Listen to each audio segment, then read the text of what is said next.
Eu preciso ter uma especialização forense dentro da psicologia? Ou outro psicólogo consegue identificar? Ou a psicologia forense ela já veio com uma especialização para corroborar, para que de fato se reconheça e identifique uma psicopatia no indivíduo? Porque às vezes nós lidamos com psicopatas sem saber. Tem muita gente que dorme com um sem saber. Não tem o filme Dormindo com o Inimigo? O que tu achas? A psicopatia, eu nem gosto muito de usar esse termo. A psicologia forense, nós gostamos muito do termo antissocial, né? Um transtorno antissocial. Porque a psicopatia é um carimbo que parece que ficou tão comum. Isso. Que o fato de o meu vizinho bater num cachorro ali é um psicopata, né? Claro que ninguém deve bater em animais. Não. Mas esse termo ficou tão comum e que negligenciou-se inclusive o sofrimento ou a constituição de um transtorno psicopático, né? Então a psicopatia ela está dentro dos transtornos de personalidade e o psicólogo especializado, especialista em psicopatologia também consegue trabalhar esses traços, consegue identificar e consegue entrar nessa seara, né, da psicopatia. Mas o âmbito forense trabalha com as questões do transtorno de conduta, ou seja, quando esse transtorno que eu tenho me coloca em risco ou coloca as pessoas ao meu redor em risco. Pessoas em né? risco. Uhum. Porque podemos ter pessoas dos diversos transtornos espalhados na nossa convivência que nunca fizeram mal para ninguém. Né? Verdade. E conseguem conviver socialmente, civilizadamente e estão harmoniosamente convivendo ao nosso redor. A questão psicologia forense ela entra quando foi uma violação de direito, quando alguém está sendo prejudicado ou a pessoa está em risco ou ela põe alguém em risco. Né? Então, e o termo psicopatia ele ficou muito famoso em pessoas que entraram para a história com algum desastre, alguma catástrofe, né, realmente cometeram um crime muito sério, muito severo. E na verdade, não, a gente trabalha um transtorno antissocial e que muitas pessoas, né, que eu digo, todos nós somos perigosos, né, nos põe à prova e a gente vai ver como nós reagimos. Eu acho que o ser humano tem o péssimo hábito de pré-julgar, né, e nós temos que colocar, incutir na nossa cabeça, isso eu falo na minha, na sua, na de todos, que a gente precisa ter empatia, muito mais empatia, colocar-se no lugar do outro. Há alguns anos atrás aconteceu um episódio muito triste, na qual, se não me falha a memória, era do teu município, mas o pai pegou os 2 filhos, colocou dentro da caminhonete e cometeu o suicídio, se jogou, né, acho que foi, se eu não me engano, foi na Serra do Rio do Rastro, que é uma das atrações do estado de Santa Catarina. Você que não conhece a Serra do Rio do Rastro, vem para cá. Então, aquele caso teve uma grande repercussão. E aí, antes de falarmos dele, deixa eu te lembrar que eu quero te lembrar, porque tu também tens carro e a gente tem que saber que nós temos que tomar o máximo de cuidado ao volante. Agora eu fico imaginando uma pessoa com um transtorno psicológico ao volante, muito mais cuidado. E a gente nunca sabe, que a gente se cuida dirigindo, mas não sabe o que a gente vai encontrar pela frente.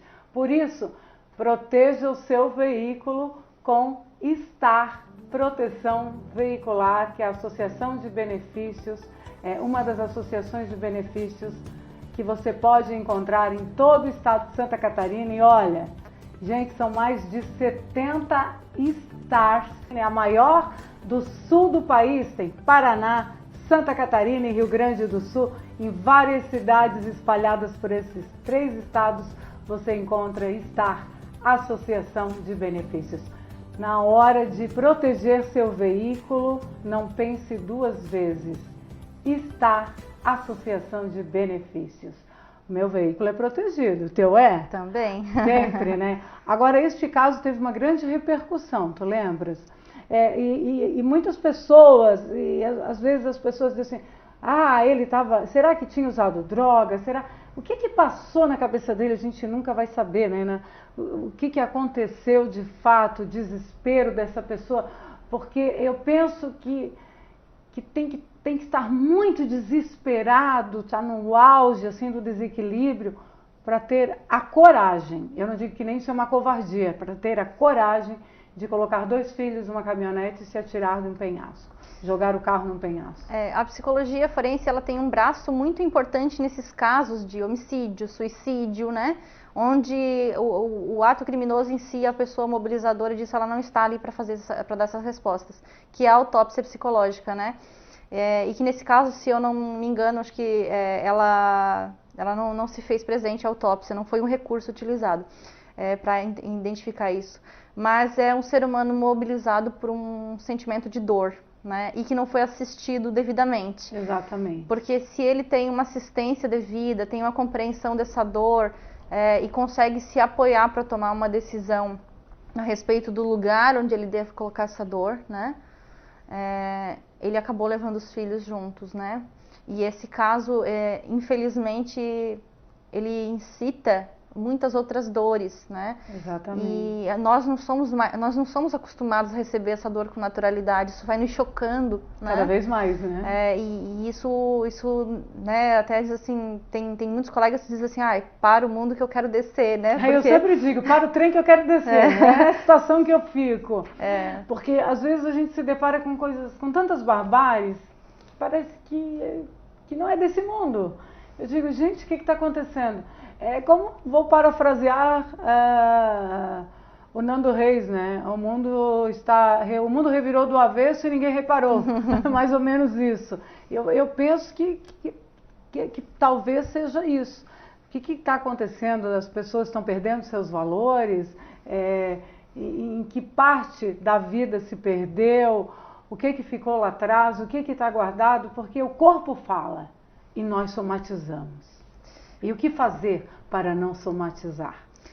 O maior desafio de todos, inclusive quando se tem um transtorno já instalado ou quando se tem um sofrimento que ainda não gerou um transtorno, é o maior desafio de todos, olhar a si mesmo, observar, olhar para dentro de si mesmo e ainda adultos, tirar essas cascas e olhar para essa dor, porque essa dor precisa ser vista.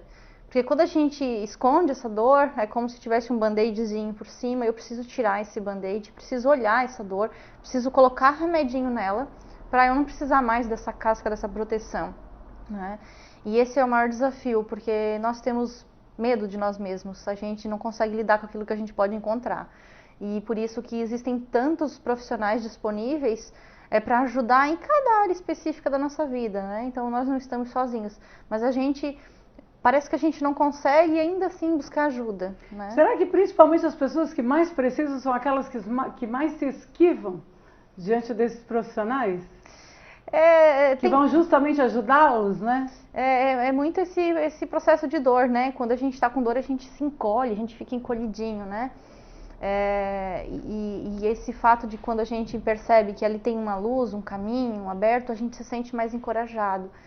Então, a nossa comunicação precisa ser mais fluida, mais direta, né? E eu digo, a nossa comunicação é a minha em casa, com os meus familiares, na minha roda de amigos. Quando eu observo que alguém está em sofrimento, eu me colocar à disposição também para ajudar, para indicar, né? Dizer assim, olha, eu te ajudo, eu vou contigo lá, gente, né? Então, assim, dar nossa empatia mesmo. Porque nós estamos ficando, a impressão que dá cada vez mais isolados, né? E nós somos o espelho do mundo, não tem como o mundo ser diferente, né? Se nós estamos ficando isolados, feridinhos, machucados, né? E nos distanciando das pessoas, não tem como a gente não perceber um mundo mais distante, né? Mais distante uma das outras pessoas. É verdade. Agora, de que forma é feito a avaliação da psicologia forense? Por exemplo, num caso de estupro infantil. Né? O que é utilizado, como é que é feito, quem que vocês abordam, que entra todo o contexto familiar, amigos, conhecidos, vizinhos. Por isso é aquilo que eu digo, o inimigo mora ao lado, às vezes está dentro da própria casa da pessoa. E eu não consigo admitir estupro e pedofilia. Talvez um dos casos mais difíceis para nós mulheres, né, lidarmos com isso, que é quando tem uma criança envolvida em um sofrimento de alguém que só espera a proteção do ambiente externo, né? e que está ali para ser construído no seu desenvolvimento.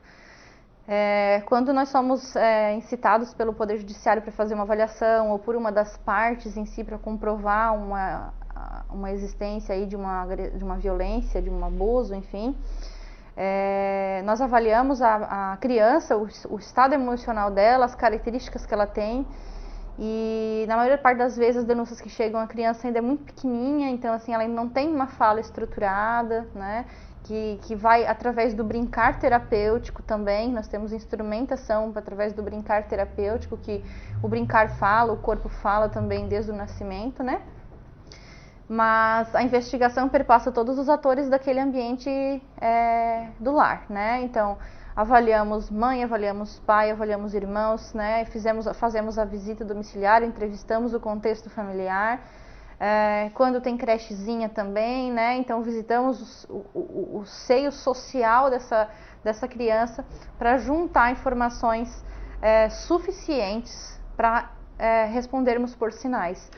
E às vezes acontece também que a própria criança, o corpo fala e a própria criança ela se manifesta através de ações, né, quando ela sofre algum tipo de violência. Ela está numa situação de vulnerabilidade. E eu lembro que em uma das minhas palestras, há 2 anos atrás, no município do estado de Santa Catarina, foi-me relatado que no município do interior, a criança falou para a professora, inclusive quem me passou isso foi a própria professora, ela estava assim muito chocada e que deixou-me também completamente transtornada, até porque é incrível, na qual o pai estuprava as 2 filhas, uma de 5 e uma de 7 anos, e a própria mãe segurava as meninas para o pai cometer atrocidades. Então, isso aí é uma coisa que é inadmissível. Como? Você gera um filho ou não, mas você cria o seu filho, mesmo que seja o seu filho do coração. Se você tem a sua criança, seu filho, que é para amar, como fazer o mal? Então, umas coisas que às vezes a gente se revolta e que não dá para entender, né? Por isso que a psicologia ela se debruça na sua terminologia biopsicossocioespiritual. Porque não é um único conceito biológico que dá conta de uma situação como essa, não é um único conceito psicológico, então é um conjunto disso, essa dinâmica familiar. Natural e sadio não está, né? Então, para permitir algo nesse sentido, levando em consideração essa valoração maternal, né? Então, de permitir isso. Então, a gente se debruça sobre esses motivadores, como é que está a construção psicológica desses pais, né? Para agirem dessa maneira. Que no ato em si, ok, agora já está feito, né? Como é que nós vamos trabalhar para que porque o vínculo dessa criança, o emocional dessa criança já se perdeu, né? Então, e agora a gente precisa fazer como que essa pessoa vai continuar vivendo, né? Então, a psicoterapia, a psicologia forense, além de investigar, avaliar e encontrar os motivadores desse comportamento, é trabalhar, assim, como é que vai ser esse núcleo familiar daqui para frente, como é que vai ser essa pessoa com isso tudo daqui para frente. E daí não só uma criança destruída, né, mas um pai ou uma mãe, né, que tem inclusive sua formação de papel pai e mãe, de forma desajustada. Para a gente finalizar, viu como passa rápido o programa, vapt-vupt, quando o assunto é bom, né, passa tudo muito rápido. Para a gente encerrar, eu quero saber de ti, enquanto mulher, enquanto esposa, enquanto psicóloga forense, quando lida com essas barbáries, como que chega em casa e consegue botar a cabeça no travesseiro e dizer assim, olhar para o marido e deixar os problemas lá fora? Como é que tu consegues lidar com isso na tua rotina, no dia a dia, dentro da tua casa? Não tem uma receita, né? Então, assim, todo dia é encontrar uma dinâmica diferente. Às vezes tirar o calçado, andar descalço na grama para descarregar